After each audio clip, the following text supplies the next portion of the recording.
Hoi he kōrero hou kua putaia ki ngi taurua hei tāna me ki te rangatira nei o te marae o te tī ki Waitangi. Kāre ona hia ki te whakapūmau i te noho a ngai mautere ki roto o Aotearoa nei. Hei tāna kei te pirangi noi hōtana hapū ki te āwhini a rātou e noho manene mai nei ki roto i tēnei whenua. I tīmata ngā whakahaere mō Waitangi i te rānei, mā roto i te pōhiri ki ngā kaihoe. Engari ko te pōhiri ki ngā iwi o te moana nui ākiwa, te kaupapa e tōtara wāhi rua nei ngā whakaaro o te iwi.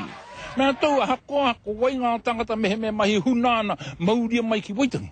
Haere katoa mai ki Waitangi, ki konei tātou nohoe ki te kōrero i te rā pauri i Waingani a koutou. Tēnā kaumātua kingi, ko kotahi wahanga i te tau, ka putai tēnā taniwhai tana ana.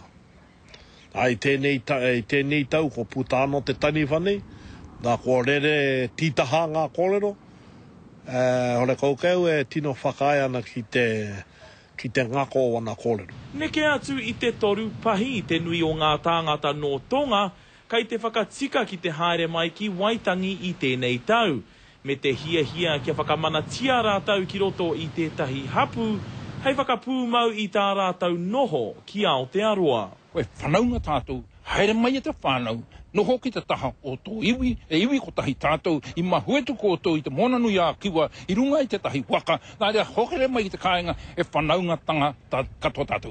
Kai te whakae hoki te hea mana o te komiti whakahaere i te rā o Waitangi. Ko tā rātou whakaaro, he rapu huarahi kia tau wā rātou tino hihia.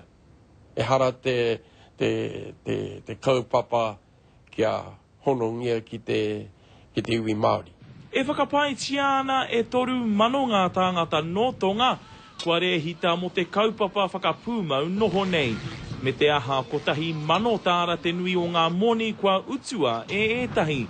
Kaore a kingi i te mōhio mo e nā moni. Ko te kōrero kei mea tau, ina haere mai koutou, kaua e ware e koha. Kia whangaihia, ki rungo te marae. Kāre hoki rātou e mōhiara ki e nei tū ahuatanga. Hei te praere tai mai ai ngā manene no Tonga ki Waitangi, kingi Kiriona, te karere.